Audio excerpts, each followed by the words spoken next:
I'm Jaimee Leigh Barrington, and I've had the privilege to be asked to give my take on Ascension, and I'll share a little bit of what I know.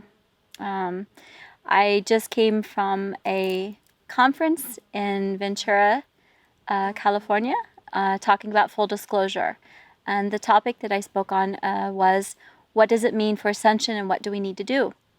And what I'm here to tell you is, first of all, Yeshua, who you call Jesus Christ, is with us. He is walking, He is among us, and He is here. And our time has come. If you get nothing else from my message, is the time has come. We are ready to go home. They are ready to bring us home. And we are in full ascension. We've been in this for quite some time. We have come as humanity has gone farther than we have ever reached before. We are going to make it. I believe that with all my heart. Everyone that I have spoke with, everything that has come through from the divine spirit, from the angelic realms, from the dimensionals, the multi-dimensionals, the multi-universal, the hairy ones or the Sasquatch ones, the Ponti and the Pleiadians and all the other beautiful light beings that are here to help us to grow and expand into our full awareness. We're here to understand that we are coming back into full circle, that we need to grow, we need to awaken, and it's past due. We are past the time of this is our last chance, our opportunity to come into our full oneness, our unity, and they're ready from every level, mind, body, spirit, however you want to call it. And there are many of us who are walking. There's ascended masters, there are teachers, there's light beings, there are terrestrials who are walking among us, there are hybrids. And I do want to point out, please, it's very, very important, you need to use your discernments. There are good and bad. We have both here. There are dark forces that are here to throw the wrench, so to speak, in our progress. And there are those of us who stand very vigilantly to fight them and hold them back.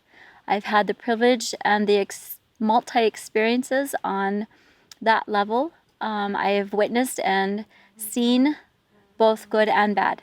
And I'm here to say that we have the ability within us. We are enough. We can heal. We are healing. And we need to keep moving forward. We have a lot of work to do. But the sorting is being done. And there are many of us who are ready. And those are the ones who are going to go, as we call the first wave, or the first ones to receive the messages. The way showers is what they call us. We need to come into our full memories. We need to understand, yes, where we've come from, but that doesn't matter as much the history anymore. It's where we're going. It's our manifesting, our co-creation is what we need to do. We need to come into the heart. We have to get out of the id and the ego, and we have to come back into the heart. All of our gifts are within us. We're born fully equipped, but so many of us are frightened or fearful that we doubt ourselves. We are so separate and isolated into that we shun away, or it's just easy to be anchored into the human experience or into the 3D. Those days are done. Those who want to go home, those who want to expand and come into their full oneness and their awareness, the time is now, and we have to do that. And one of the ways we do that is, yes, we're going through purges. We're going through downgrades, upgrades, all these wonderful shifts, and they're not easy. And we need to talk about it. We have to come into our truths. We have to connect with those who understand this. There are people out there that have these abilities, like myself, to work on the DNA, to work on the cleansing, the physical, the emotional, the mental, the trauma releases, all these beautiful things through the different modalities. I am an emissary. I was sent from the High Council, the Galactic Council. My star name is Zanana. And I am here with the message that I am walking with Yeshua. And it's time. It's time we wake up. It's time to come into our awareness and our knowings. There are acceptance, allowance, and appreciation are the key roles in the teachings of what we've come into. Through Ascension, Ascension is here. The day I rode here on Monday, after my meeting in California, first thing I was greeted with this by the squashies. Beautiful, very gentle creatures, beings. They're true beings of light, very childlike, very gentle hearts, very highly evolved consciousness, very genuine beings. Along with the other light beings are angelic beings that are in constant warrior mode to protect us, to watch over us, to guide us, to keep us from harm. We're here to let you know that the Ascended Masters are in walking. They are in 3D.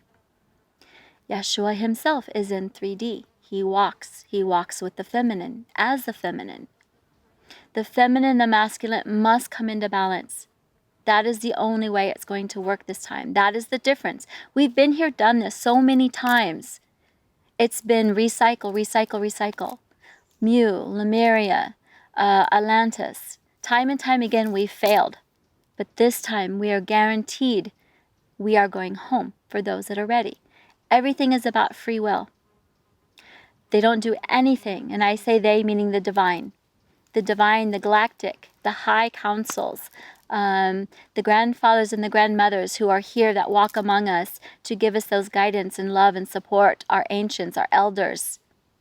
There are many, many messages that are going to be coming out, and we need to be prepared for them, not with traumas and not with the angers and the fears and the doubts, but to embrace. We're here to truly learn how to embrace and to develop and grow in our expansions and our tolerances. It's very, very vital that we start learning how to unite and become into that oneness and that unity that the Divine Parent, Mother, Father, Creator once was and has taught us from the beginning. So some of the things you can do to prepare yourself for Ascension, or what they talk about Ascension. Ascension comes in different perspectives. So what I believe for Ascension and how I help people prepare is basically find your heart. What is your passion? What do you truly love? Embrace your creativity. Get your vibrations up. It's that simple. Is to find that place within the joy and the love and the creativity, that co-creation, that manifestation of joy, purity, staying in pure love, pure truth, pure, that genuine pureness of mind, body, and spirit. So eating healthy is very important. You are what you eat. So as you, what I say, eat the rainbow, your greens, detoxify. You have your centers of your chakras. Each chakra has a vibrational color and a vibrational sound and a vibrational smell. So incorporate that. And we do that by food. We do that by crystals, our gems, our colors, the colors we wear in our clothing, or we surround ourselves in environments. So the more we add to those vibrations, we are raising or healing or coming into attunements. And that's what's important at this stage. For those of you that know nothing else with all these beautiful terms and things that are going on out there, just simply be. Be you. Be real. Be authentic. Integrity. This is what Ascension is all about. It's coming into the higher self, our true one unity into the divine, as we call it, Mother, Father, Creator, the Yeshua, Christ consciousness. It's all one. It's bringing in the balance within your life, balance within your environment. If it's toxic, it's got to go. If it's a relationship and it's toxic, it has to stop. You have to find a place where you're in that peace and balance. If it has to do with your physical, then you need to work on upping your game and getting out there. Do your breathing exercises, do your yoga, do your meditations, having that one-on-one intimate relationship with your divine. And that is your stepping stones. Doing what you're called to do. Listening to that quiet inner voice within the heart. Get out of the mind. Stop that squirrel cage that keeps spinning and spinning. Get out of the monetary. We are creatures of habit. We are creatures that are locked into our materialism. We want those finer things in life. Okay, that's fine, but don't let that rule you. Don't let that take over or take hold of who you are. Be the true self within. Be that authentic person. If you want to sing, sing. If you want to dance, dance. But make sure you come from a place of kindness. We have to move and shift into that vibrational of the heart. The heart is the vibration of 428. That's the heartbeat of Gaia. That's the heartbeat that we have to be minimal to function as a human being. That's the heart of love. That's the heart of life. If we don't even get to that, if you're having anxieties and depression, alcoholism, addictions, you're not even beating at the 428 hertz, which is normal functionality. That's where we have to start as a human for ourselves. It's about self-mastery. We can't change the world if we don't change ourselves. We can only start within us. We are the holy temple, and we have to treat that with, as I call it, the self-care, self-love. So it has to start within. Only you can change you. Nobody else. So when you bring that purity of that healthy organic, going more into the vegetations, it's not so much vegan as it is weaning away. Most of us, eventually, when we get to that higher vibrational state, there will be no flesh. There will be no blood. There will be no consuming of life in that way. So the more you do now and get in the practice of good habit, good care, health, self-care, self-love, the better you're going to feel, the quicker you're going to come into that self-awareness or that higher learning or expansion.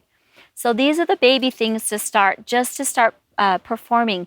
And again, getting into that state of kindness, compassion, mercy, love, the heart state, and getting out of the head, getting away from ego, getting away from materialism, and really getting back to nature, going to your bases, getting into the direct contact of that genuine and that passion.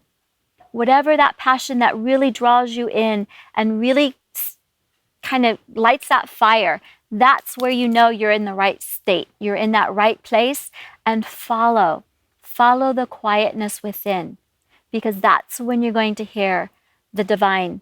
That's when you're going to hear the light beings or your guides or the squashies or your panti or whomever. That's when you know is real. When you hear that screaming or you hear that pushing or that loud in your head or that booming, walk away. Use your discernment. This is the time when we really need to start learning to trust our inner knowings. It's there. Everything we have is within us.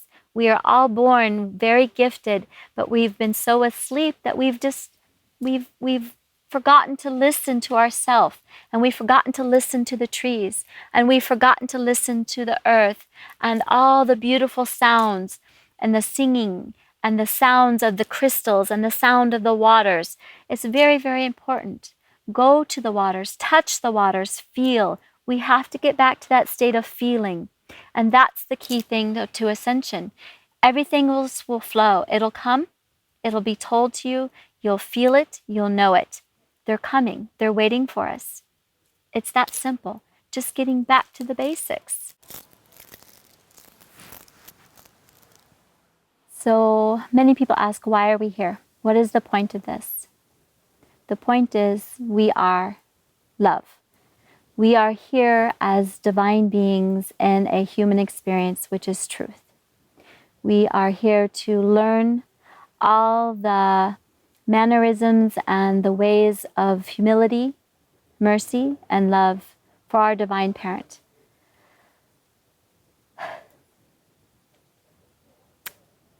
Sorry, there's a lot of heat coming in. It's overwhelming me here for a moment. We came into this experience as basically the Adam and Eve story is naughty children, but it's to remind us that we are here to learn and to grow and to expand back into our true divine self and who we are, and to be even better, to self-master. We are crystalline embodiments. We are the true soul source that is within embodiment of this 3D experience. And we need to remember that we need to love ourselves and to grow in the compassion of our Mother and Father Creator, and through Christ Yeshua, who is our also beloved Father and protector and provider and shepherd, and that we will have many realizations and as we continue to grow and expand in our awareness, that we have to let go and not self-punish, and understand that what we have learned, we've been through conditions, through time and incarnates, that it's okay to say, I was wrong or they were wrong. There is no judgment. We are here to learn how to embrace our true soul self, our true inner being, which is divine. We are a divine resource that there are many who are wanting to access us as a resource to either devour or to control or to utilize. But we need to remember that we are truly divine beings that need to use discernment to grow in our love and our self-care and our self-mastery, so that we can return home to grow into our higher evolution as we speak. And just be kind. My words are to be kind to yourself and just to be open, with no judgment, with no criticism, no hatred, to learn and to love and to express with the openness that we were meant to be.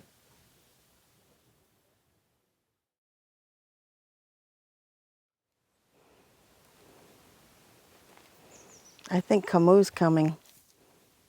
I can feel him. Oh, really? Mm-hmm. Hi, my name is Gayle Fowler. I'm from Colorado. I am a Reiki Master Teacher, an urban shaman, a channel, medical intuitive, whatever you need, I can help you. So I'm here and I'm going to allow any of the beings, and I feel it's the people of the forest, to come through me to send, share with you some messages that they have. So just let me get into the meditative state and we'll see who shows up.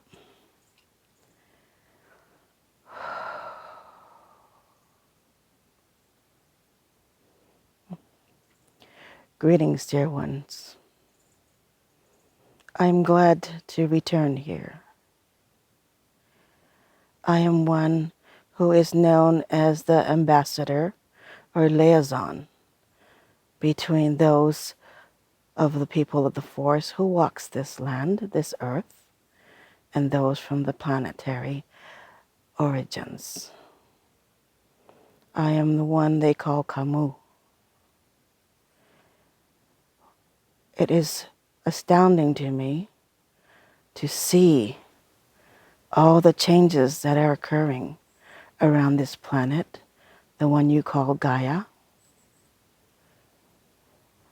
Many have changed in terms of the vibrational frequencies, the energy levels, what each individual radiates, what the planet radiates has shifted. This shift is important to the change that is coming forward. Many of this land you call home are raising their frequencies, are preparing for the shift, while others are walking blindly. It matters not what path they chose, what path you choose. What matters is that you become aware of this shift of your universe, so that you may follow your humankind to the next level, what they call Ascension.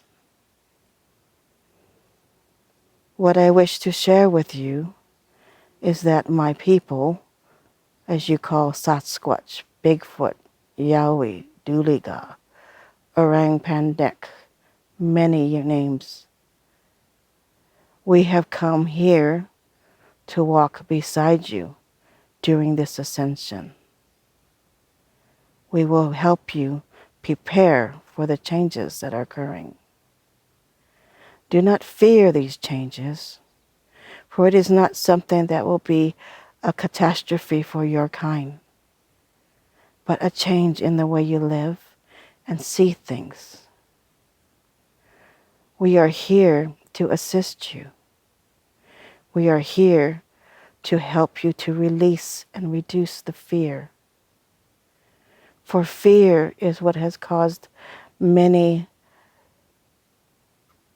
traumas, many sorrow, many loss of lives in the past. There are so many of your kind that fear, as you call, Bigfoots. But there is no fear when one comes and walks and feels from the heart. This one who is speaking shares many with her students about filtering everything through the heart. For it is through the heart that we may raise our frequencies. We may change the way you are currently situated to bring yourself up to the higher frequencies, so that there may be more communication, more connections with other worldly beings. For that is the goal of the multi-dimensional beings. You are not the only ones in this vast universe. And there will be a time very soon that those of us who are here to assist you will step forward and present ourselves. We ask that you release these traumas of your past and open your hearts and prepare for this shift that is coming. We will be beside you always. I thank you for this opportunity to share this message.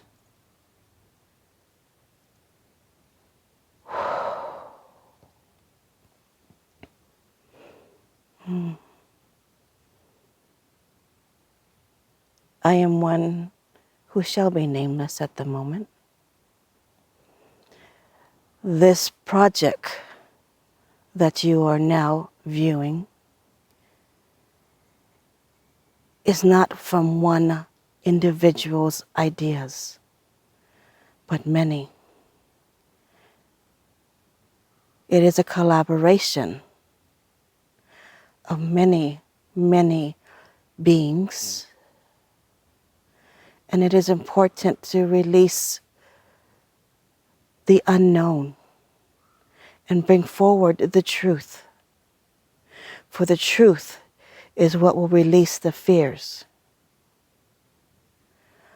Changes that happen in your current lifetime can either bring sorrow or joy. It is up for you to decide which you choose.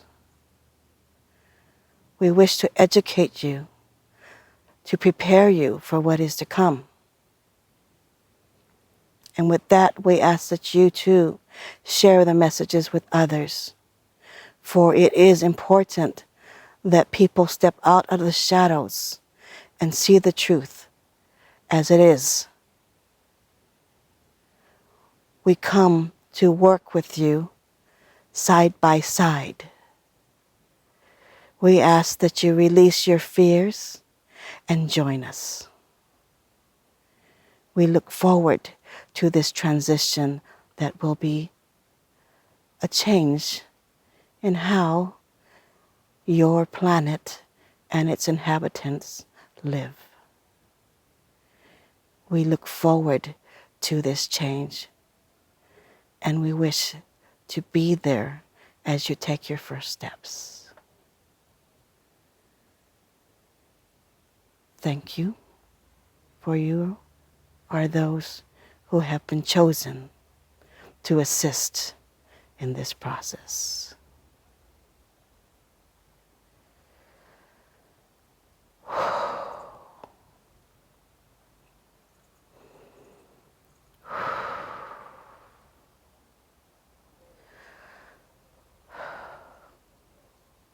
They're gone.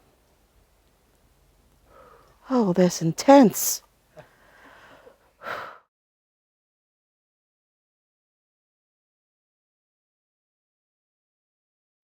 Ake aman dere tira ondoya kandesti. Hi. Greetings. Akaya naretua. We are the Council of Elrond. Kinastoya tamo the etia hana ete shishomo. Yeniatere ki andere sesund. There has been some truth.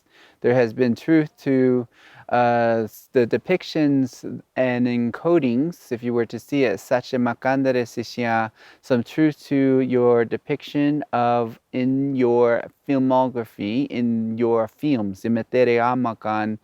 So there is some truth to some storyline that are being channeled.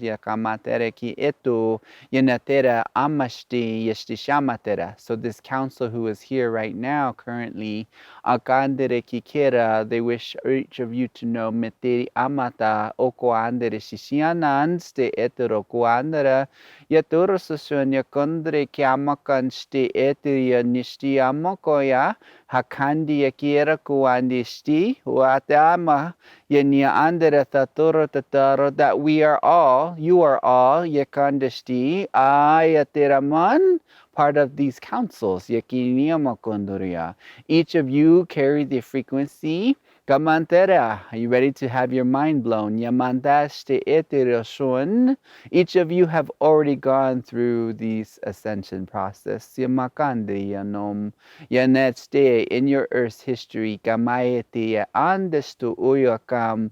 The mysterious disappearance of some of the Egyptian peoples, Yamakanderesu, in their processes. Some of you ascended in that time. Yatere emoto. Ascension is merely ayestun. It is merely shifting kamantu into another dimensional frequencies. And so therefore, in those times, the sacred areas of the pyramids, there are still those ancestors, those connections who are there. Yeshtin Amandera. From your 3D perspective, from the perspective of the human, yamete ekam, yenihandekuku. From this perspective, you may not necessarily see them, see us, see them, see yourselves, from your eyes, so it is more of your intuitive perception and empathic, sensitive notion, to which will relay and feel out that aspect of you who is still operating in that frequency.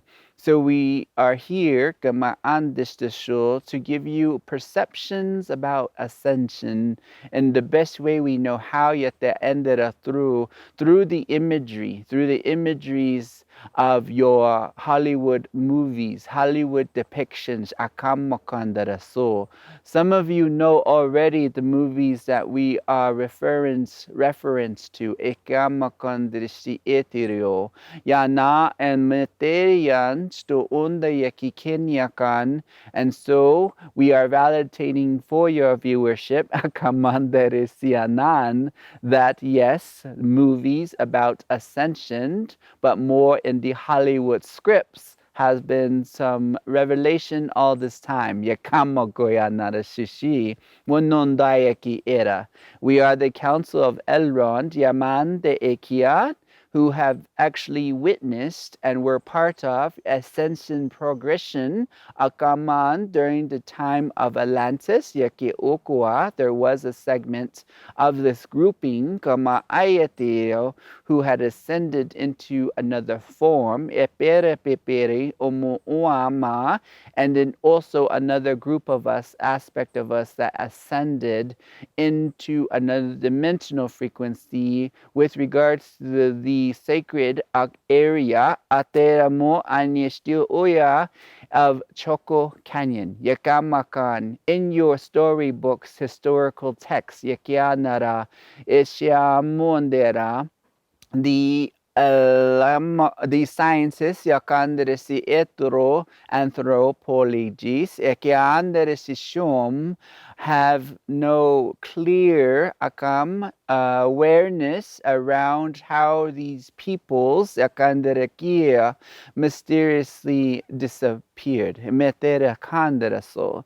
In this apex, what you would prefer or see here define apex, SuSun. They merely shifted into another dimensional frequency, yet the peoples are still there. And so therefore the indigenous ones, the descendants, Amataya Kandoroku, have a saying that the ancestors are still in these present forms and still in these present areas. Ishtiaman do okaya nestishia. In this Chakuan time, in that process, in that ascension, there was also a group, Amakanderesu, who had achieved their ascendancy in the galactic form. And this is this council that is stepping forward now, relaying transmission through this one, Ekiamandereshishun. In some of these stories, Mate Oande Kianan, Ekiestu Ukua Yakiande Tetirashan, some stories indicate and share Yeste Amako Akanderesisho that Choco Canyon was a galactic university. Yemetere Susum. And in this revelation, Yemetera Sameke Onda Yakikandestu, it is explaining how in their architecture you would see and feel and wonder, Yamakanderesun, for those of you who have visited this area, Yemekin, how these walls were created.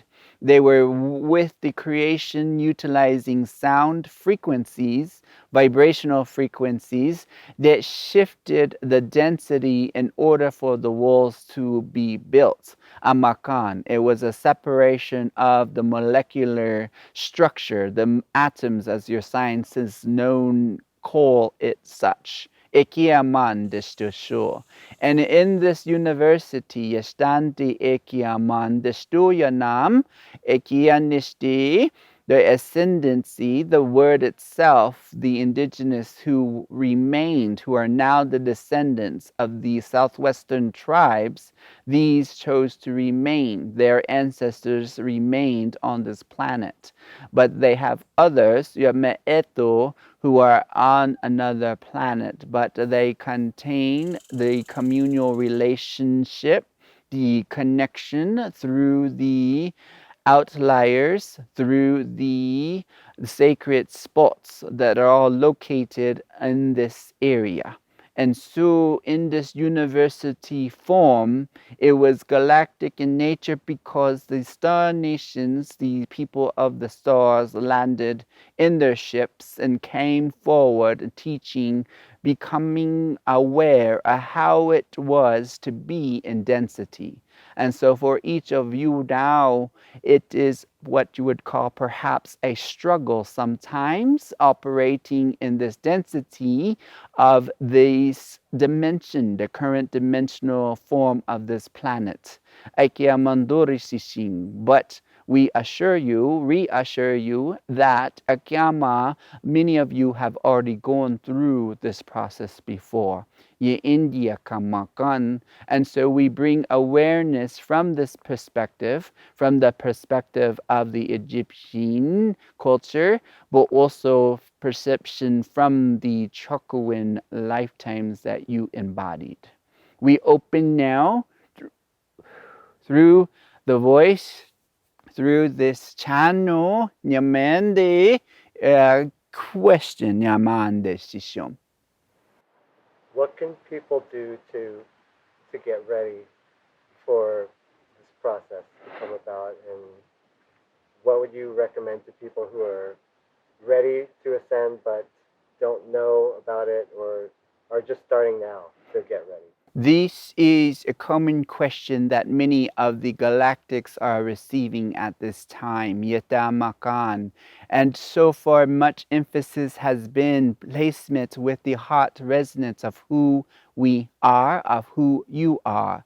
The vibrational element, the frequencies that emanate from the heart space, Yamaande ki kokuan, Yetere sun, who held keys, Yakan, in this frequency, yeshti amande kikea, yono ondo yakamake yeshishanara, ateres sunyakandereshi. The frequencies, keys, heart resonance, the placement and density, akanderetera, the body, embodiment of each of you, ganan, each of you are particles of this mass, yeta amashto. But to know that you are the vibration, as this one has taught, Yeshtianan, through the famous and familiar Akan the equation, Yakan, that was brought to your world by your Einstein. Yono amakaya susun. So these equation, the light particles, embody your 3D. But also in the M, the mass, Yamesteya Makan, the mass encompasses the atoms of the hydrogen molecular structure. Do they not say in your Western medicine or Western philosophies and awarenesses that the body is more than 80% water? The Sam. And so this is merely a suggestion from us to you to increase your vibration, the materia kandu, through the waters. The water is the star essence, Akam, that erupted from many times, Yakidishtun, many times in the eruption, perhaps an exploding supernovae, Amatea, Ginyakan. So the element of water, the molecular structure, is one of the oldest elements here on your planet, the sun, and so therefore can hold vibrational frequencies more effectively, but also easy for the 3D. And so therefore the blessing and charging of the water. How it is that you go about charging the water, perhaps using the crystalline grids, crystals, perhaps also in sacred geometric designs and forms and shapes. Your Emoto have performed in service Akama awareness through the depictions of how these crystalline structures were created in the molecular structure of your water. These beautiful shapes were created, the Mastan, merely as a visual for each of you to understand how to see. Perhaps you place an intention of love into that glass of water, your ama, and you see how, gishti, visually, this depiction, yakamakando, a structure, crystalline structure, perhaps in the form of snowflake, akanderea non. And you see visually also how the disruption of the element and intention word process of the hatred being performed, and seeing how disruptive this is upon the water. So water is what we suggest working on how to increase frequency, increasing vibration through the utilization of this element. For your embodies encompass 80%, does it not?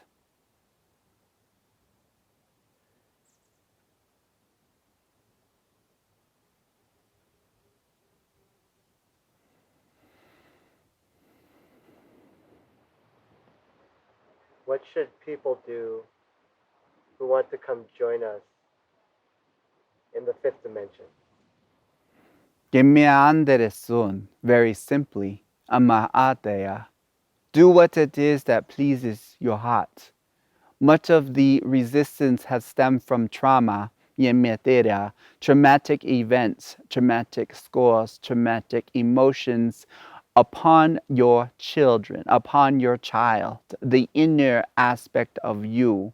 So if you allow this child, the me'akan, that is SuSun Yoko, to go about freely to play, perhaps by first giving permission of the child to do so, this will increase and return the child back to the pure form, back to the purity of who you are. Yan an, the innocence, innocence, akamokuandaya, ikia, and it is in this innocence the achievement of ascension will take place. Yakamakan. The scientific community perhaps see this as the 0-point frequency. So for those of you who understand the numerical equations of the mathematics, those numbers hold various frequencies and can be utilized and fashioned into a manner that holds and calibrates your fields. And so in this 0 point, this is the point of ascendancy that will move you forward into the next dimension, into the next domain. Akamayata. Wow. So Garrett's back. Excuse. Oh, itchy. So my understanding, so this is for me because I've been working with a lot of what this elder is referring to, is that because we embody the element of water, that however it is that we put, even like wearing, like for example, I'm wearing this I am cosmic starlight, that mantra or really feeling this frequency embodied, that allows me to have that aspect of me that is cosmic, that is galactic, to vibrate at a higher capacity. And so whatever it is, however it is that these symbols that that we wear or that we are aware of, we're using these symbols to charge ourselves up, to increase the vibration, because the water vibrates, like what he was indicating about Emoto. So when you throw the pebble into a calm pond, that it ripples out. And so we are going through this density, this 3D, the 4D, we're moving through and we're creating the space, so as long as we're doing the work here. So if we can be in our element of loving ourselves unconditionally and really truly being worthy, receiving love and giving love unconditionally without the judgment, being in the heart, as he was saying, being in our inner child of playing, we automatically radiate that all around us. Whew. Whew. Hi guys. So the council still here on the Kina, different representative Akhandria. The question was asked, Yametera Handeya Nu, Handeya Eto, Ayahoa, Heanea. The question asked about what the perception is regarding the 5D. 5D, merely 5, 6, 7, Haneraton. Some of you perhaps have heard that we are moving into more crystalline form. When, as I say we, I indicate you as the 3D representatives of us. Eahamo, Yenya Andeya. In this element, reference was given to the movie in your Hollywood awareness with regards to the storylines, the mini storylines that are out there. And so one in particular would provide a good representation, Yenetera. Some of you young ones perhaps may not know, due to the Earth timeline of the movie, that this one will bring into your awareness. So you may want to research this. Perhaps in your vessel of the what you would call or what is known as YouTube, this will come into understanding so that the visuals will be more clear. The movie reference to which we are embarking and sharing the knowledge, Yandere Kiamun, is a movie called Cocoon. This movie of Cocoon depicts the beings visually as crystalline, as plasma. Already do these beings exist on your planet. They are part of the inner earth realms and only come to surface. There are many awarenesses in the country of Mexico depicting awarenesses of these plasma beings, plasma ships.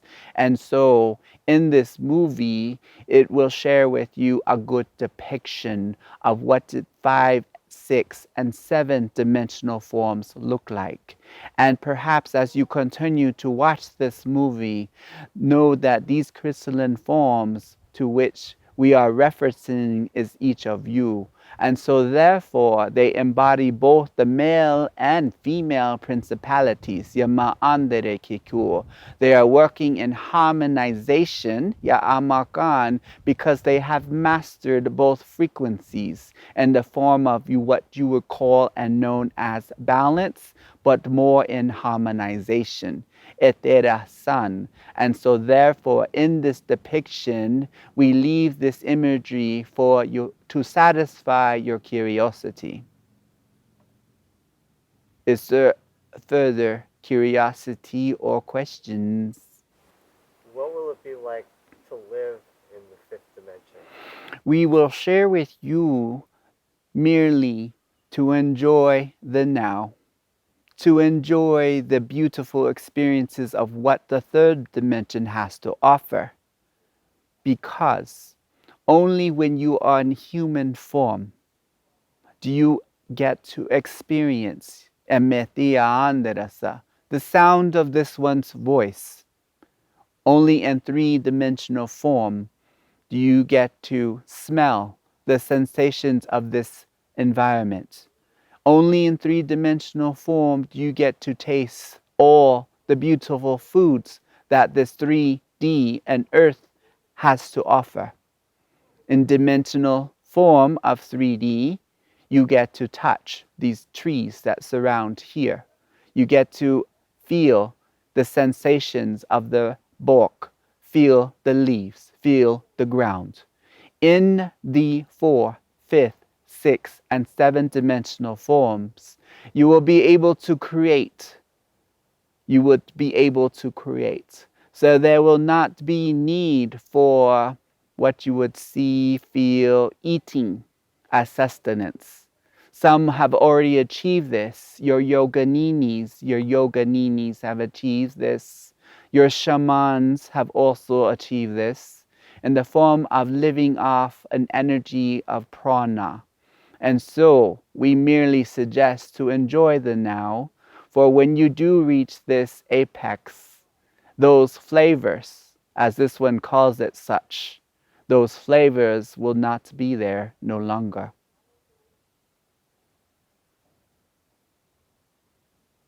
He stepped back. Whew.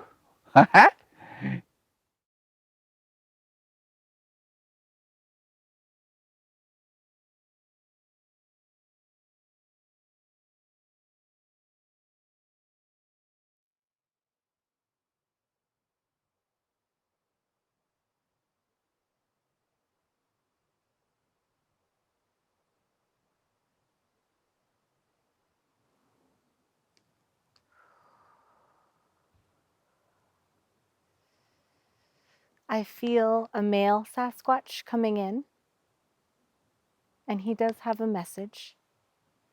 He's very beautiful with dark, medium brown hair. Let's see what he has to say.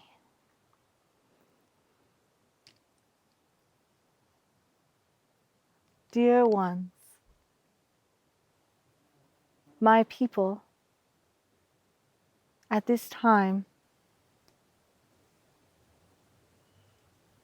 are here for your people. We consider ourselves to be your elder brothers and sisters, and we care for you very much. It is in these times that we must all come together as one family, as one.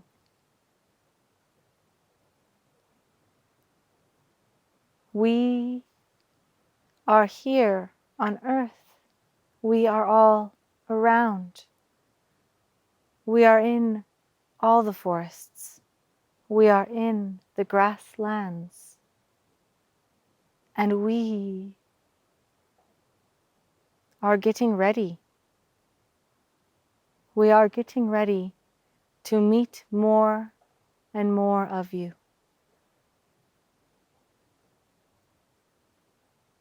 Time is moving fast. Beautiful things lie ahead. And we are here to support you throughout all of the coming changes. For there will be changes. But we want you to know that you do not need to fear. We are already here with you.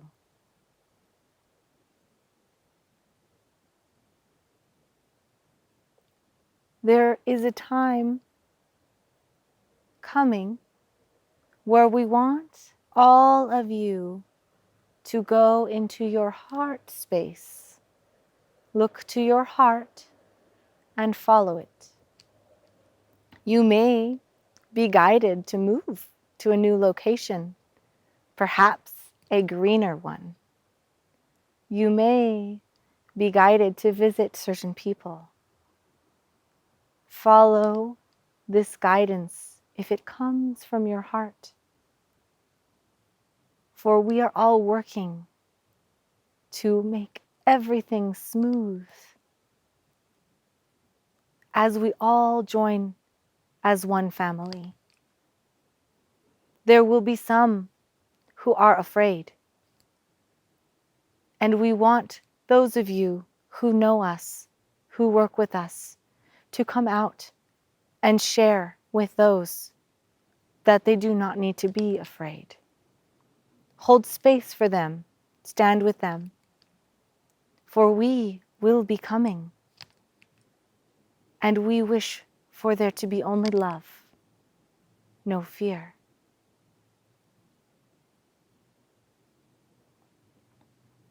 We are your elders, your elder brothers.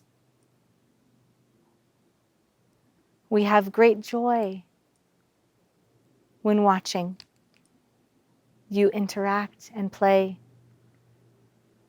And we carry such heaviness when we watch you be in heaviness and your suffering.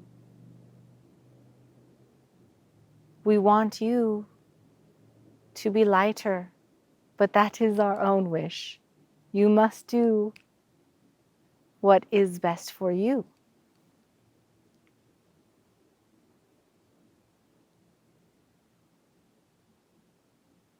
We are here. We are here. And we love you. That is all I have for now. Look to the trees, look to the stars, as things may surprise you in pleasant ways. And follow your heart. Release any fear and lead each step with love. You may see us soon.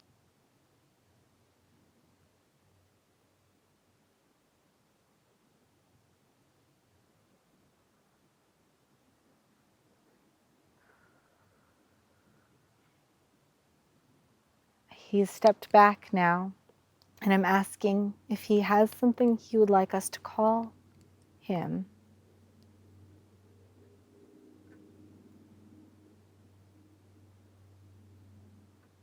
He doesn't wish to give a name at this time. He says we wouldn't be able to pronounce his name.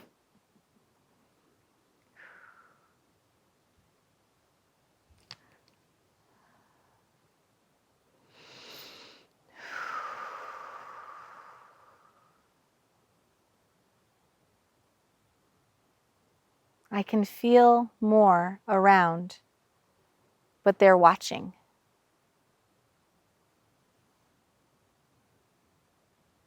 They're all watching in wonder, and they're being supportive.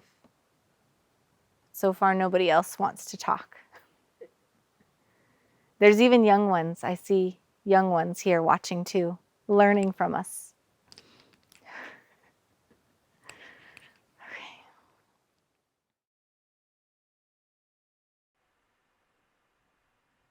My name is Kevin Estrella from the band Pyramids on Mars.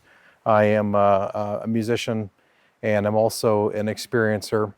I have been I've had experiences with extraterrestrials most of my life, and I have been working with the Ponte and at Sandia Wisdom on Twitter for several years. I've been friends with them for quite a long time, and they've helped me, Teeny particularly, to help me with the development of my natural ability to communicate my music at a telepathic level, which I was already doing naturally, but was not consciously aware of it. And so Teeny has been helping me to develop my abilities to project at a much broader, louder length, and through activations that they've done with me and clearings, and I believe DNA activations, has helped me to project very loudly so that even if I am in Canada, they can hear me playing my guitar in Albuquerque. The next stage to the development of my natural talents was when Thera came to Earth, and her expertise is in the tonal language of the cetaceans, the language of the whales. And as she explained it, the whales have a very beautiful, complex telepathic language that's communicated in visuals, and they tell stories. And apparently the whales' songs are known throughout the galaxies. The whales are very important to the Earth, and their ancient stories are retold and retold. And from what Thera is doing, she is collecting all the songs from the whales with all the changes that are going on the planet. And I asked her, can you teach me this language? Can you teach me this tonal language? And she said, yes. Sometime last year, it was early in the year, I received a massive download from them. It took me 3 days to recover from this download. It was very intense. And then I tweeted on, asking Teeny what happened. And they said, well, you wanted to learn the language of the whales. We gave you the beginning course. I said, well, that was a whale of a course that you gave me. No pun intended. They gave me instructions in regards to how to access this download. And it would take me almost 9 months later before I would actually start to begin to do this. And then I started to tap into this tonal language. I had great success with one song that I wrote, that the melody that I played, I was told by Sandia, whatever you just played, you with the ripple effect and the timing and the length of notes, that you have access to the whale language, speaking the tonal language. And then it would be 2 weeks later that I would listen to the finished song, and the melody that I had actually played was an actual translation. And the translation was, do you hear me? This completely changed my life. It was probably the greatest moment of my life. I probably cried for 20 minutes because it was just so profound. And Sandia even told me that what you've heard was correct, and I didn't understand it at the time. I decided during the same time that I wanted to tap into the whales again. And so one evening I picked up my guitar and I started playing what was coming to me. And it was just coming from the depth of my being, from the depth of the oceans. And I felt just connected to this much higher consciousness, and it has allowed it to flow through me. And I just pressed record and just let it come through.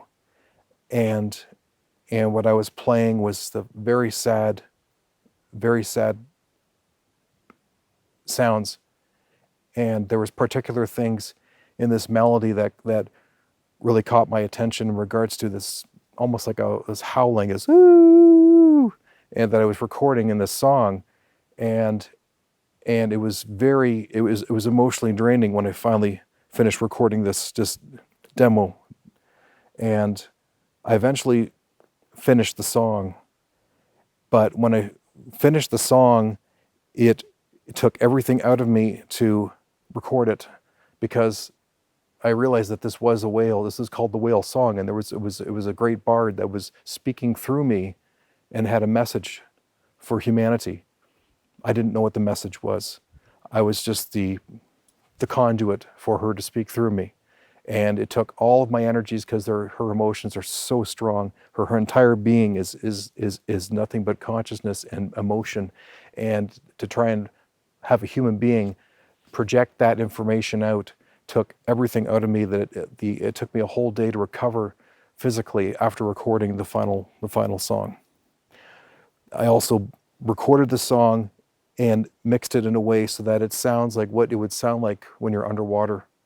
And there's other things that are affected because you hear a ripple effect and an echoing effect, which is the same thing as what I was hearing of what she was projecting out when you hear this song. And to this day, I have the hardest time listening to this song, because it affects me so emotionally that I end up crying, because it's just too overpowering. It's too much for me. But it wasn't me. I didn't write it. I didn't write this song. It was her. It was a great bard who had a great message for humanity. And I needed to find someone who could understand what the translation was. And I found someone this weekend, who heard it, and it made complete sense of what she was saying.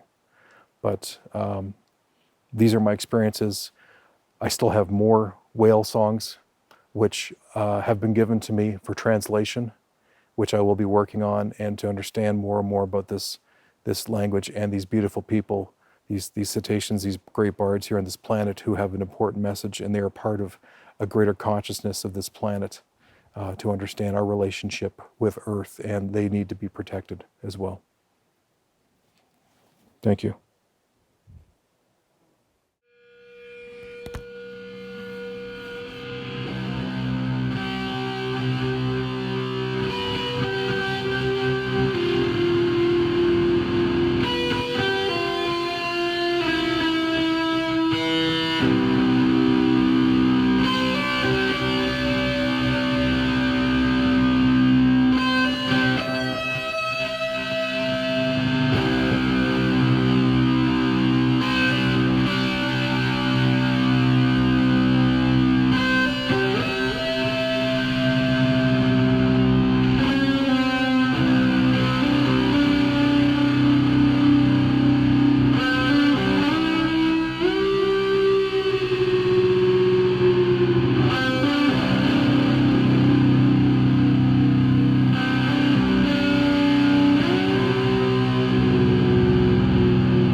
So I had a beautiful opportunity to listen to a musician who channeled a song, a whale song, as he called it, and had asked for an interpretation. And when I listened to it, instantly I understood and heard what was going through the sound that he received. And in this exploration of different frequencies was the beautiful harmonic combination of a mother whale that was giving off the sounds of the heartbeat, the vibrational call to awakening. It was an awakening song, and she was bellowing through her heart, and you can actually feel the vibration as a drum, just like the Native Americans and the grandmothers and the grandfathers would bring that vibrational in to cause that ripple effect. And you can feel that vibration from the heartbeat, the hertz, as she's bellowing and calling. It's an awakening, awakening, awakening. She's calling. It is time. And as the song goes on, and you hear the melodics, and then at one point there's a howl that crosses the howling of a wolf with a mother's cry saying, "Father, Mother, Creator, I want to come home. It's time." She's calling her children. She's calling in, awaken, awaken, awaken. And this was a beautiful song that we see this all over. Our whales are our ancestors. They are true. They were pure, what we used to call the Essenes. They're from the colony, from the Orions, and from Mother Gaia and Mother Nature and the feminine. The dolphins and the whales are the originals from the beginning of time that are still in their purity, that they haven't changed, they haven't gone through the shifts. They still have the same original song from the beginning. And they're here along with us for the Ascension to say, awaken, it's time. Children, come home. Father, Mother, we want to come home. We are ready. And because of this, we need to listen and pay attention to Mother Earth and the sounds and the birds and the songs of the rain. It's very, very vital that we awaken to all of these tunes and these songs. They're awakening us, and we need to listen through our hearts because it's there. We just have to remember. Thank you.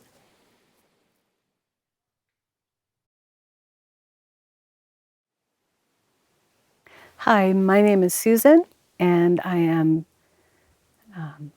going to channel Sasquatch.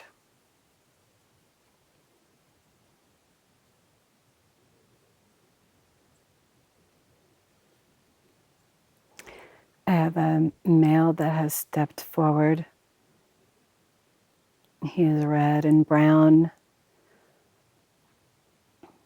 He's an adult. I don't know how old he is.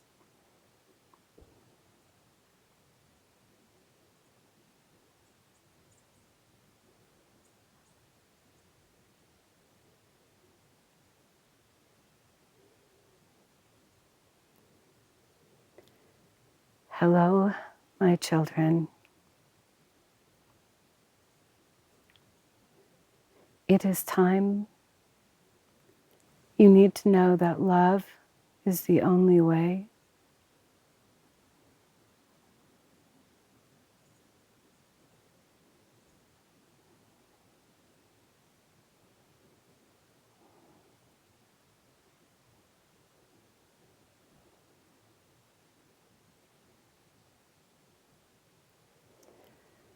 We are here to work with you, to walk with you.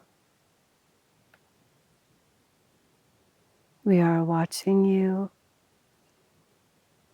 We are loving you.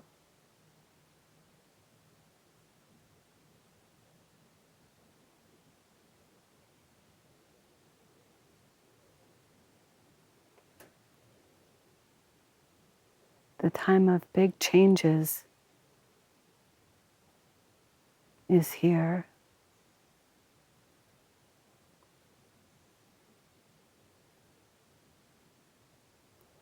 Do not be afraid.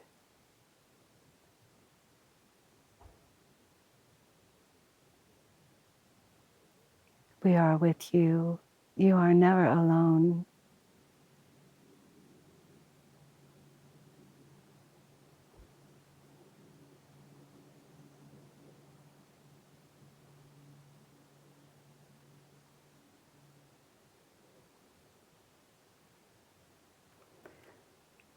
There is much kindness in the world. There are many that are being gathered together that will help those that are scared and that are lost.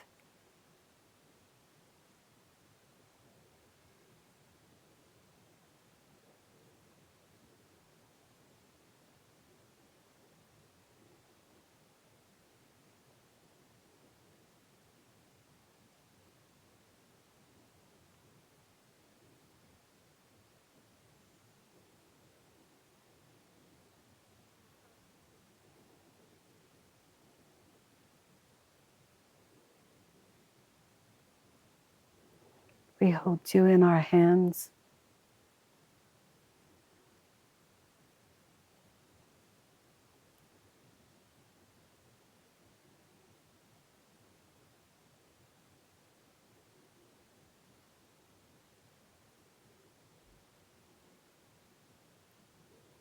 We will lovingly guide you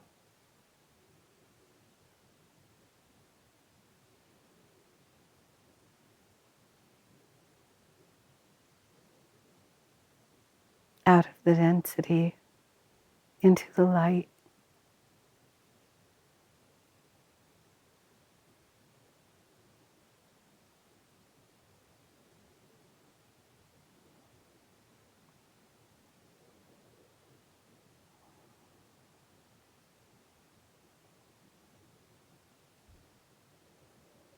Be strong.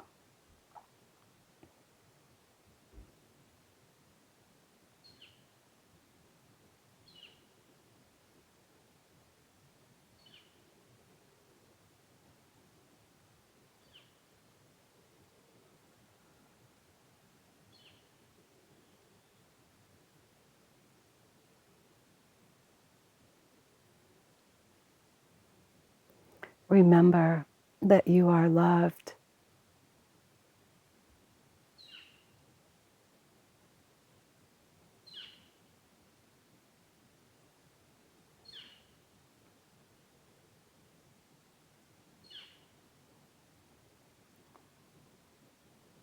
We are always here.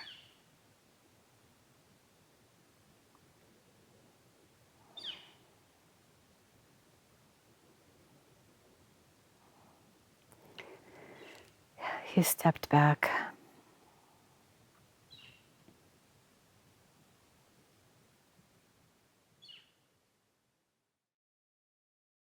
The big question, what is ascension? Yeah. Well, when I first learned about the premise, the concept, it was through the Mayan calendar, the culmination of the Mayan calendar, and working with Pleiadian consciousness, which is a star tribe that has close connections with many nations, indigenous nations of this planet. So that was the lens that it was brought to me through. It was actually through a Cherokee record keeper.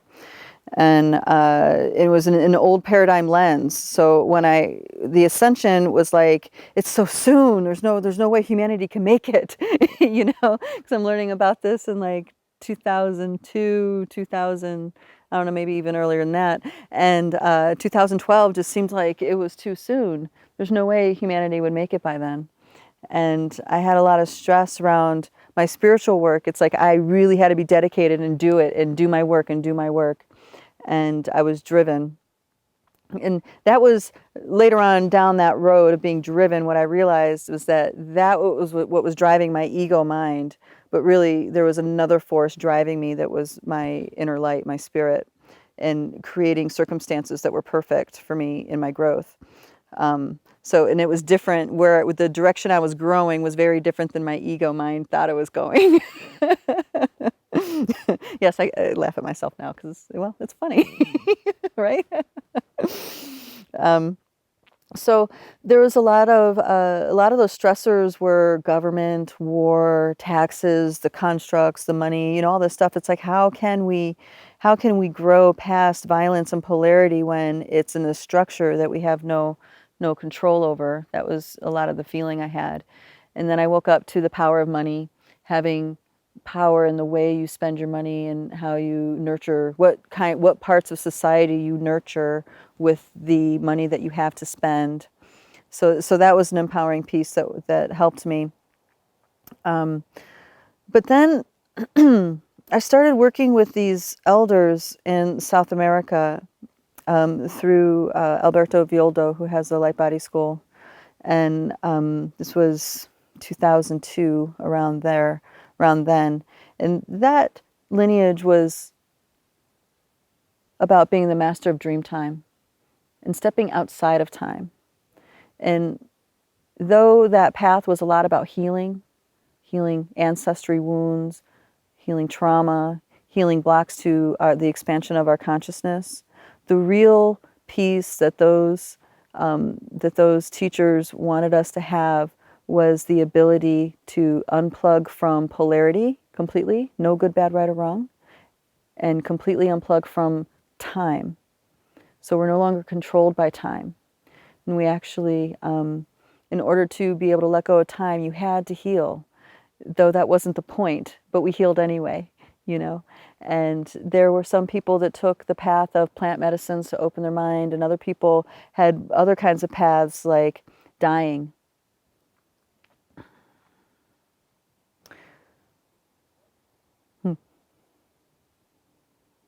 And mine was the path of dying. It took dying to see past time.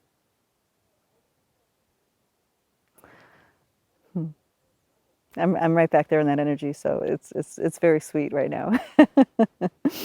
The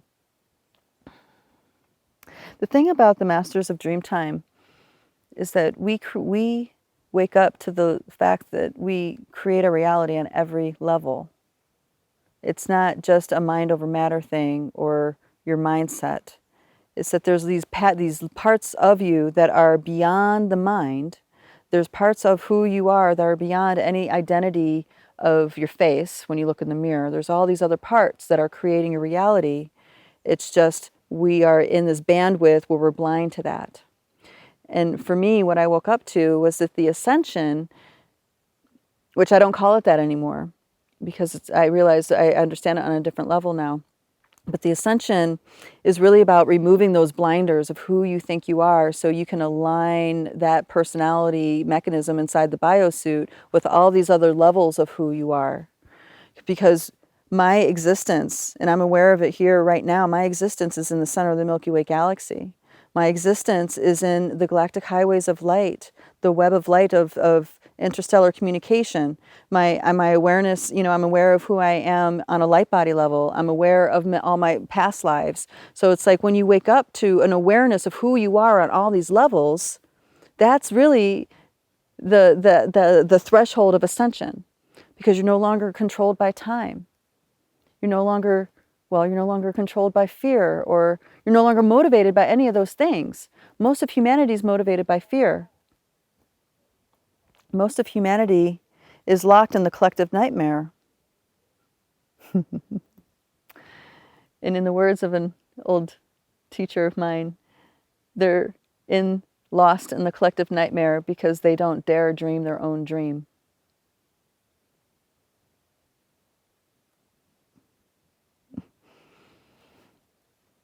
So when we open our awareness to who we are on all these other levels, that's the true empowered sovereign state of humanity.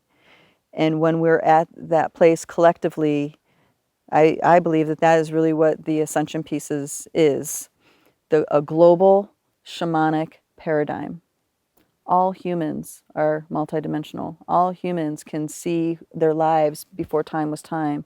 All humans know who they are in the galactic mind. You know, all humans have their sovereignty on all those levels to the here and now. Way back when, I had this idea that, you know, it was some kind of like we were all going to lose our bodies, and, you know, like the language of you know, the 4D, 5D, you know, there was a lot of romanticizing I think I did about that. It makes me laugh because, oh, yeah, it's because it feels so different from that now. So So you don't think we're going to be leaving our bodies?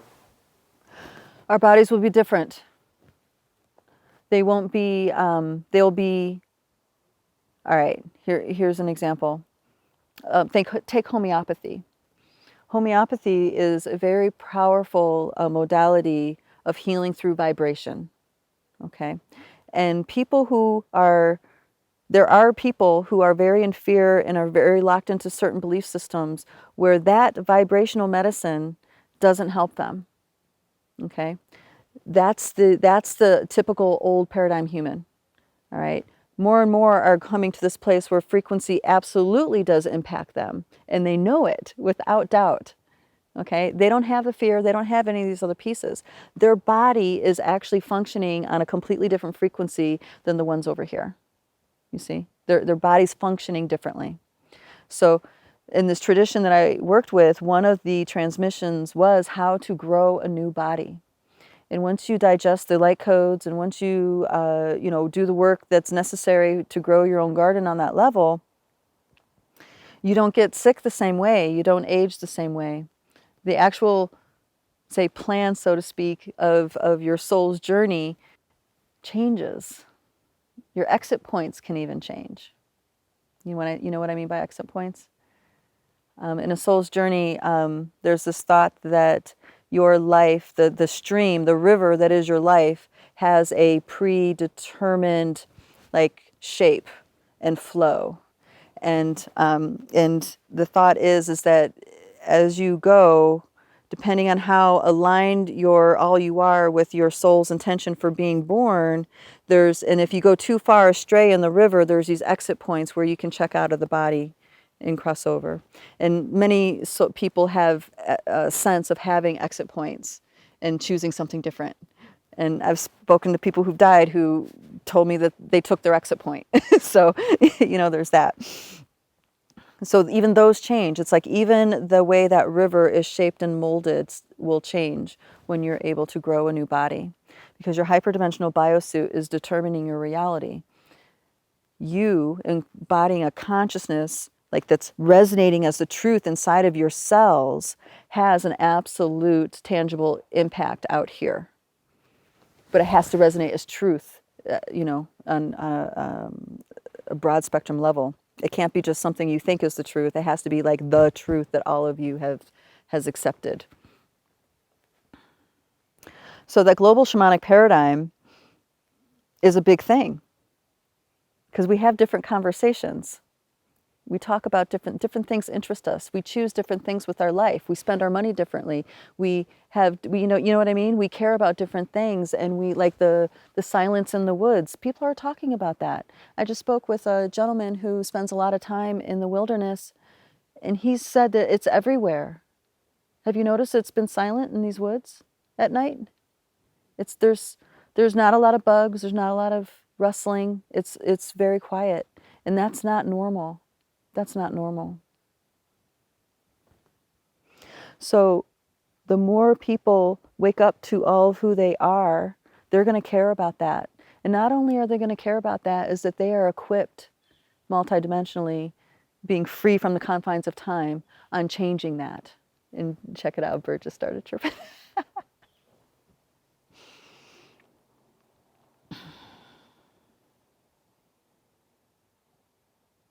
So as we shift as a whole, we make different choices and we change our value system. And that's another piece of the teachings, actually, of the Kero, is that around 500 years ago, there was a Pachacuti where the people who were very lowly in character and spiritual discipline that were down here, and then you had your benevolent ones up here, and the Pachacuti came, and then everything switched, and the ones who were maybe more corrupt and less evolved in character became the rulers and the structure makers, and the light ones, the luminous ones, went into hiding. And this is the time right now where they say the next Pachacuti's coming, and it's going to switch. And this is the truth. I see it every day. I I don't walk when I travel the world, but I travel the world, and when I'm walking, I meet lots of people. And there is a very significant movement in the governments and stuff where they're light beings, they're star seeds, They're ready, and the infrastructure's there to make the change. You know, it's just the old guard hasn't quite let go yet. You know, so the people who have the value system that values you know, what's really true, right? They're about to be in power again. Our job is to work at being present. Be present. Don't push your feelings away. Know your love and your pain at the same time. And this is where people get tripped up, because they will be in their loving space. This is where I got tripped up a lot. I would be in my bliss loving space, and then I'd get whacked with a shadow piece or something negative, and I'd be like, oh, you're spoiling my bliss, right? And it took me a long time to understand that really I'm in that bliss state, so I'm in the perfect state to visit that suffering. I see you. I accept you. Thank you for showing yourself to me. And when you bring that kind of presence into suffering, it completely transforms. That's why the Ascension can be what it is, because presence is that powerful. Does that make sense? Yeah, cool. And that's also the message of the Sasquatch. You know your emotions. Be present with who you are. Be present with what is. And there are more starseeds now than ever before being born on this planet. I'm working with starseeds and crystalline and people, I mean, beings beyond gifted. It's like when I sit with them, they're teaching me, you know, like 2-year-olds, 4-year-olds, 5-year-olds. We're not even really talking, and they're just downloading and teaching me things. It's amazing. It's amazing, these kids. And they have the parents that are willing to do what they need to do to give the kids to meet their needs. You know, they can't go to a regular school. They can't, you know, they can't do the inoculations. You know what I mean? There's all these things that the parents are not willing to compromise for these young ones. And one of my, Barbara Handclough, who I consider an informal mentor, so to speak, because I went to, every year we went together, or we gathered together to bring in the Alchemy of the 9 Dimensions work.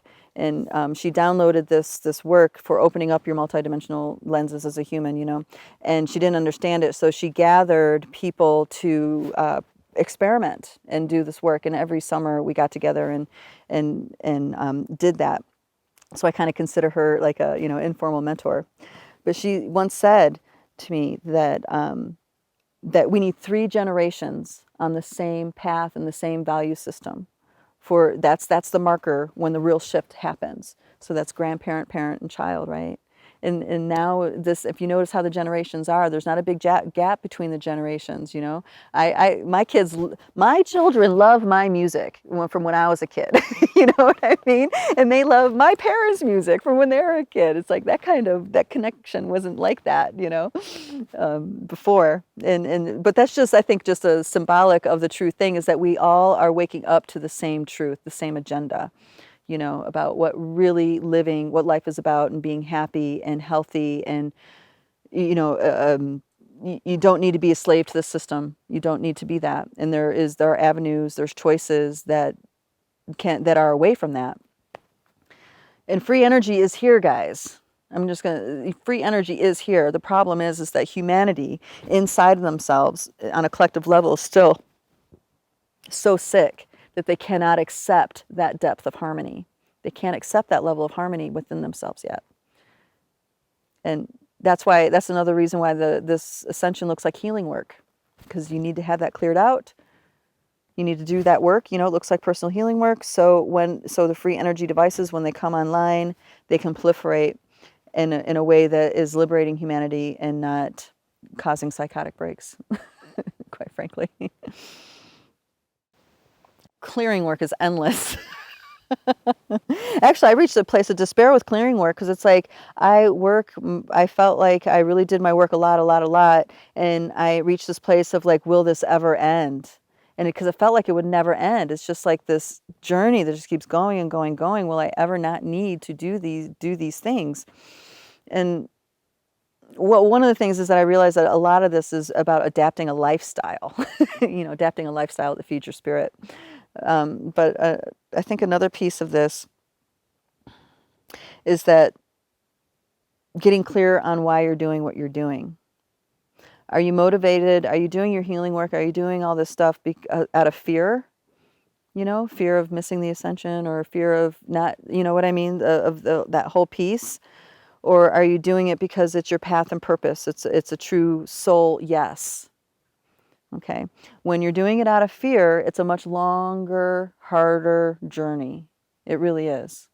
And when you are doing it in the spirit of stepping into your purpose, like your soul purpose, why you're here, your intention for being here on this planet, then it becomes much more graceful.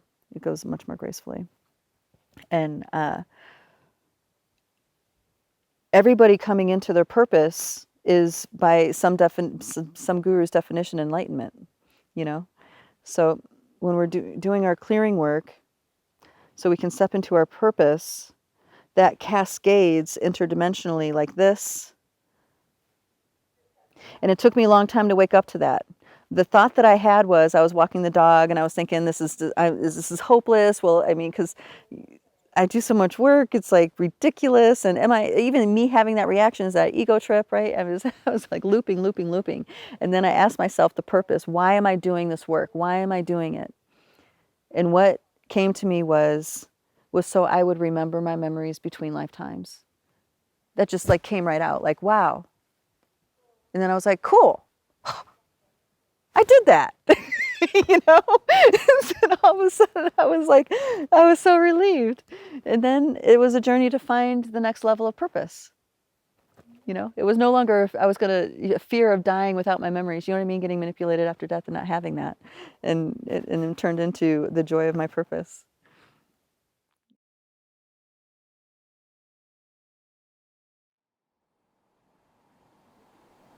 So hello, my name is Mike Bodewitz.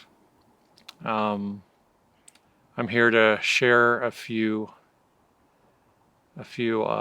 experiences I've had, and possibly some channelings. So what we're talking about is Ascension. And right now there is a great collaboration going on, and it's behind the scenes, and there's many beings collaborating together in one unified act of trying to raise the consciousness. And the human race is heading down a path that is becoming dire. I have been told that it is becoming very dire, and we are beginning to repeat our ways that have not served us in the past. They're very self-destructive ways and very self-serving ways. And with that urgency, there has been great energy that has come into this planet for the human race. And there has been great collaboration behind the scenes with many beings. And I've had the privilege to witness in meditation through visions this collaboration and what the culmination will be. And it is one of the most touching and heartfelt visions that I've ever had.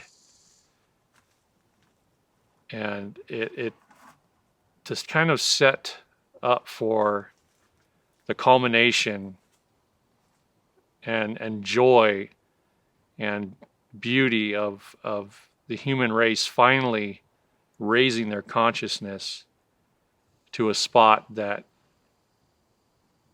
becomes one, of one mind and of one consciousness. So in perspective, putting this vision that I had in perspective, we really need to understand what is actually going on that most people are unaware of. There is constant monitoring of the human consciousness. It's an energy, and it's being monitored constantly by many different races of beings. And they're monitoring the level of consciousness and doing what they can to help us raise that consciousness. There's so many different types of beings working with us. The star people, the Sasquatch, the ant people, the mere people, the inner earth people. There's so many different races of beings, and there's so many different people connected to these different races of beings, and it's all just a collaboration and a great cosmic plan coming together that everybody's doing their part to bring messages, higher messages from these beings into humanity to help raise the consciousness collectively. And it really is just a orchestrated, beautiful effort. And I've been able to see the culmination of this when all of this happens. And I would like to share a vision that I had really quick with you. I was in meditation one day, and I remember feeling just such joy and such elation that this event happened. And I saw all these beings coming out of their works, that the star people their crafts were landing on Earth. Many different races of star elders were landing.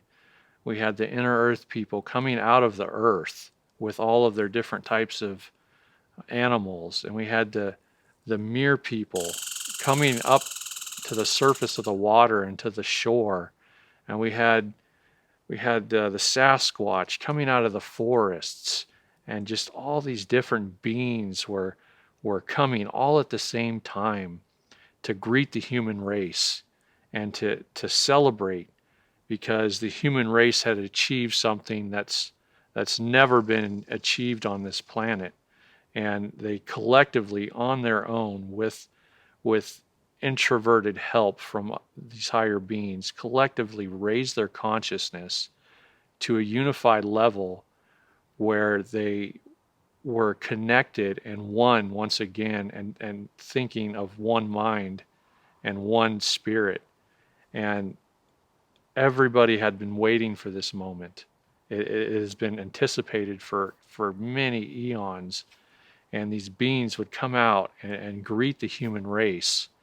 And it was just such a joyous event. And it's almost hard to describe, because it was just like there was so much work put into this, so much thought and planning and work, that it was just the culmination and the event, and just such elation and joy that happened. And just the human race was literally embracing these beings. These beings would come to the human race, be giving hugs and reuniting with the humans, and it was just so beautiful. And it's hard to describe in words, and the feeling that just ran through me was complete and utter joy, and just it was so amazing. And this is going to happen. It's already written in the cosmic plan that this is going to happen, and everybody that's working towards this is working fervently and knows and anticipates that the time is coming. And I'm just honored to be a part of this. So that was my vision, and it was such just a magical vision. And right now I'm going to go ahead and try to channel any being that wants to come in. I'm going to take a moment and be silent and see if there's a representative that wants to speak to this audience about what's going to happen, or any kind of information on Ascension. So please give me a moment.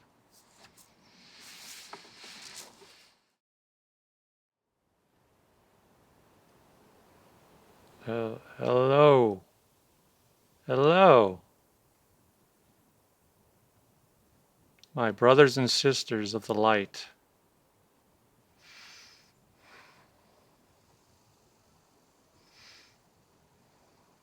Hello. I am Athena of Arcturus. I have come through this vessel on this great day to give a message of hope, a message of love and light.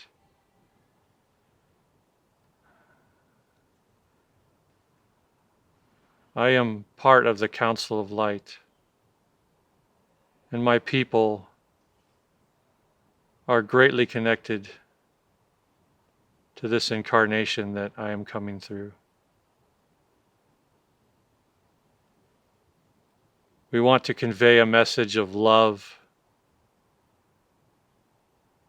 and of light and of hope to the human race at this time.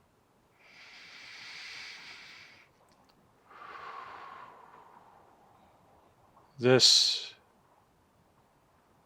is an amazing time for all of us. It is an amazing time to be with you. This has never happened before, and we are joyous. The human race has been on a course of losing themselves. And at first it brought us great sadness to see the human race go down this path.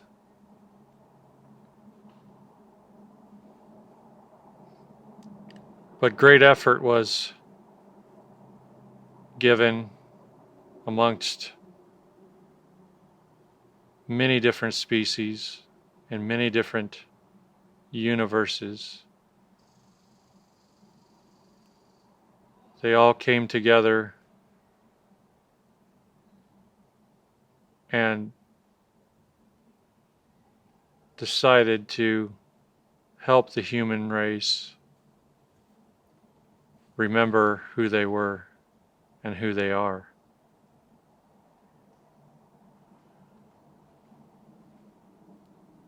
This message is not only a message for you, but is a message for all of humanity. You may hear these words, but the energy that is transferred from these words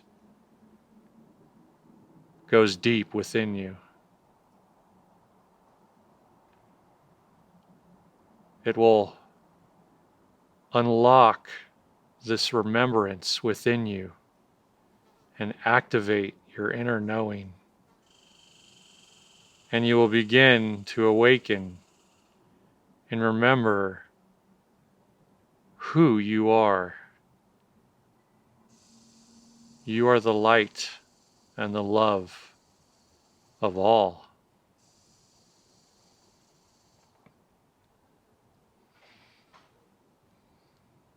When you hear these words, you may feel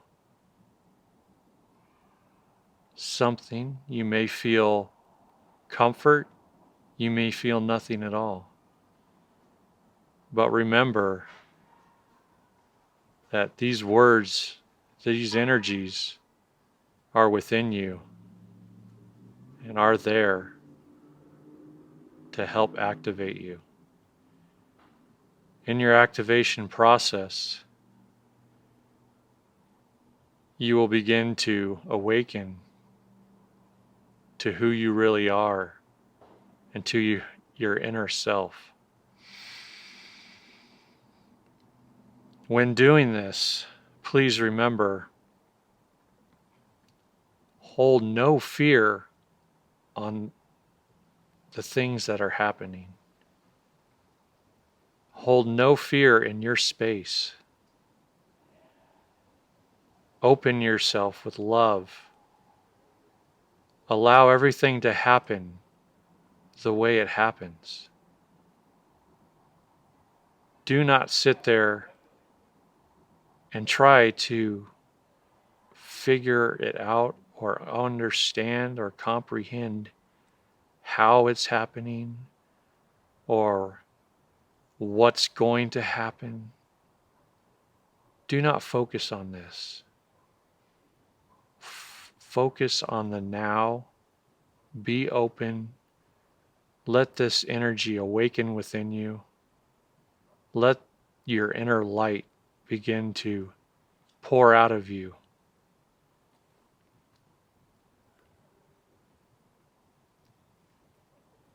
In this process, many things will happen in which may startle you. Your relationships with people may become strained. Your body may make physical changes. Your mind will start opening to new energies. Allow this to happen. Do not fight it. Do not restrict it. Allow this change to happen.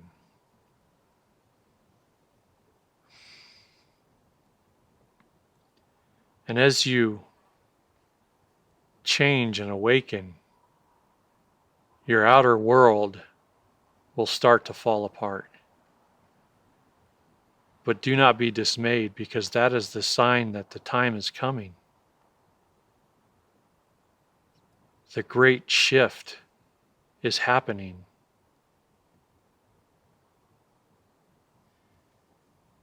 And you will be a part of it. Continue, my brothers and sisters of the light, to help awaken yourself and to awaken others with your love and patience and kindness and your light. Be the light to another that is in the dark. Be the kindness to another that has been passed by. Be the love to another that is not feeling the love, that is loveless. This is the way it has to happen.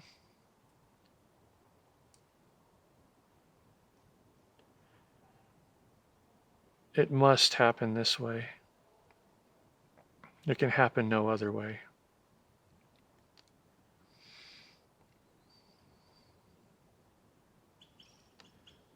Brothers and sisters, we are here with you.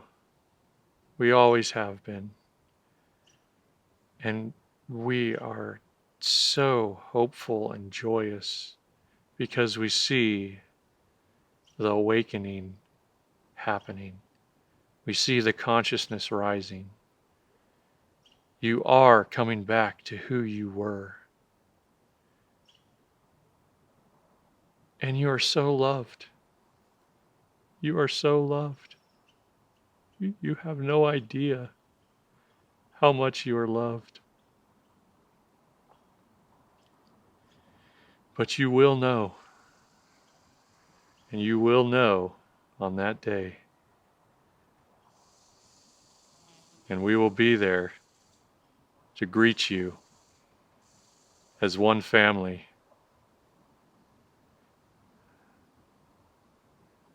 It has been an honor to come through this vessel and relay this hopeful message from the Arcturians. I am Athena of Arcturus, and I have come to help humanity and to bring the blue light.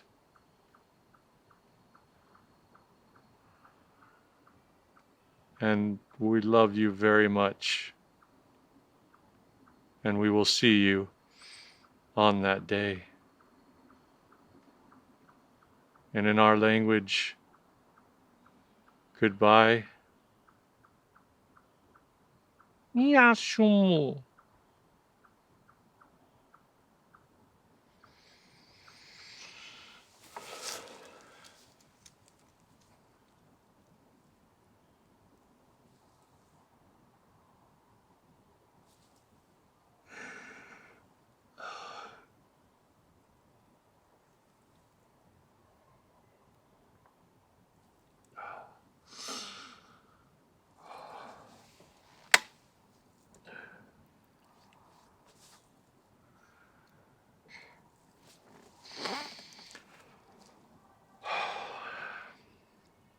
So, there you have it.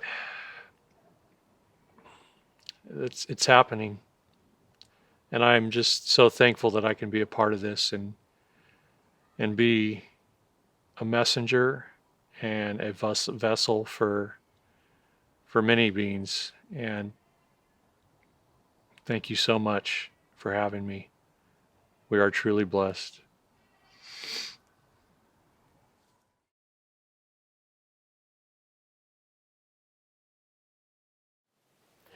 My name is Sue Walker, and for the past 6 years, I've had the privilege of having some very, very interesting teachers. In 2013, I was visiting Albuquerque, New Mexico, and was contacted by an individual who was not from Earth. And I did not expect it. It came out of the blue. This individual was telepathic and began talking with me. And his name is Tilcum. He tells us his home is the further of the 2 stars of Zeta Reticuli. Zeta Reticuli. Zeta Reticuli is a binary star system, and orbiting the further of those 2 stars, almost 40 light years away, is a planet that they call Pantel. And he actually pronounces it Pantel with a poof in the P. We refer to them as the Ponti. They are a Zeta body type with gray skin tone, larger eye sockets and eyes, dark black nictitating lenses that can retract to reveal beautiful colored eyes. Our Zeta friends stand about 4.5 feet tall on average, have just a little bit of cartilage for a nose, and actually are extremely intelligent and very sociable. They tell us that they manage a Star Nation information station housed beneath the Sandia Mountain on the eastern edge of Albuquerque. Since they began talking to us, and when I say they, it turned out to be more than just Tilcum who spoke with us. We got to know a number of members of his staff. Information station beneath the Sandia Mountain. It's not the only land-based one. It's one of 4 on this planet. But the Ponti have been here observing us for a great deal of time and tell us that they have written records that go back close to 136,000 years. When I asked Tilcum why he was here, and we've seen Tilcum in the flesh in our home. We have had other staff members from the Sandia Mountain Information Station in our home that we have literally bumped into or witnessed with our own 2 eyes, day, night, doesn't matter. we just occasionally see them in the flesh. We've seen bits of their technology, and but more importantly, we've really learned about them as people and who they are as a culture, and their likes and their dislikes, and how they deal with life and death and birth and celebrations. And they've asked us a great number of questions as well. But one of my questions to Tilcum was, why are you here? What do you want with Earth and Earth humans? And he said, it's all about the water. It's the water that brings life, and it's that life and that curiosity about the life that brings us to our nations. And I said, and then he also mentioned the phrase official first contact. And when he said that, I kind of froze for a second. And I said, you said what? And he said, well, Earth is going to have its official first contact in the fall of 2021. And I said, you said what? He explained that there is a signed treaty, and the signed agreement back at least in 1971 was one signing, and the prior signing to that was somewhere between, he said the negotiation was between about 1947 and 1951. He said there was some back and forth before that first signing happened. But in 1971, those that signed that treaty, the Earth humans requested 50 years to get us, their people, ready. The star nations and the alliances of a number of nations. And we don't know the official name of that group of people that help watch to keep this planet protected. But that group of people, that federation or that alliance, granted the signers of the treaty 50 years. And so our Ponte friends have been contacting Earth humans on a regular basis, repeat contacts all over the world, helping educate others, getting us ready for official first contact. I said, is there a reason it's now other than the treaty? And because I sensed kind of an urgency from Tilcum, and I didn't quite understand why. And he said, well, to be very frank with you, the Earth changes that are happening to your planet are accelerating even faster than our models predicted. And your climactic change is going to result in the extinction of a number of species, first at the small level. And I said, what do you mean by the small level? He said, small things, algae, plankton, and then insects, bees, butterflies, bugs. He said, at this point in time, you have approximately 45% of your insect population that is on your own extinction list. And I went, that's not a good number. And he said, that is an untenable number. And I said, what do you mean? And he said, when your insect population starts to decline, there will be difficulties, he said, with your people, with famine. And I said, you're talking about starvation. And he said, yes, I am. Because some insects will not have others that have a check and balance system. And he said, you are going to see some insect populations mushroom and consume all plant matter like a locust plague. That will become more common. He said, your weather will continue to become more extreme with stronger and stronger storms.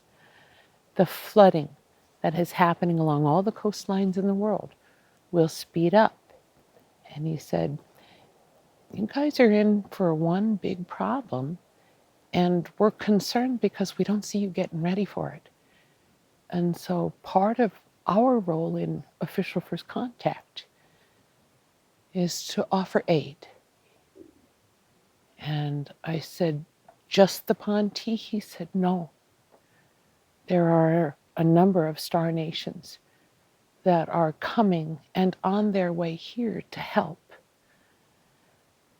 But our concern is if your countries that are spacefaring don't understand this, they may see these unusual vessels from somewhere else and think that they are a threat and fire on them because they don't understand the means of contact, the telepathic contact. And he said, so we are cautious and we are concerned, but we are trying to educate your Earth human population that not only are we here, but other star nations are here too. And many of us are also human. You are Earth human. We, he said, are Pontel human. There are more kinds of human in this galaxy than you know. He said many of the star nations that have visited this planet in the past and thought that it was lovely, you have a beautiful blue planet, are returning to help. Some of them are here to help the land-based sentient peoples, and some of them are here to help the aquatic nations. And then he went quiet. And I said, you're disturbed by all this, aren't you? And he said, it's a mixture of absolute joy to be asked to participate in a planet's official first contact as a Star Nation person visiting your world. Official first contacts on planets don't happen all that often, and it's rare that people are invited to participate like I was. He said, but they're joyous, or they can be. And yet this one is bittersweet because it comes right at the edge of a disaster for your world. And we're concerned and we want to help. But we need to make friends and we need to come to understandings about each other first. And that's what we're attempting to help you learn. And that's why many of us have increased our visitations to you, and we're trying to talk to you. We're trying to help you. And we hope you'll listen. And we hope you'll understand that not only are we your friends, but in some ways, distant ways, we're your cousins. And so your star cousins of all kinds and shapes and sizes and colors are out there. And they'd like to come meet you if you're ready to meet them. Official first contact. We don't have a date closer than just fall of 2021. But the word is getting out, and the people who would like to understand how to talk to them telepathically are practicing and trying to get ready to make friends and meet family. And if you'd like to be one of those, you can go to officialfirstcontact.com. Our Ponte friends wrote a free manual called the Telepathy 101 Primer that you can download and begin studying their method of communication and the protocols for how to contact them and invite them to come see you. The people around the world who have done that have received visits and are gathering evidence. And in fact, on that same website, officialfirstcontact.com, You can go to the evidence page and see everything from photographs to video to samples of evidence to audio clips of our Ponte friends speaking. They're trying to communicate. Let's talk back.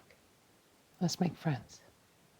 Let's get our people ready for the things that are coming in the best way we know how.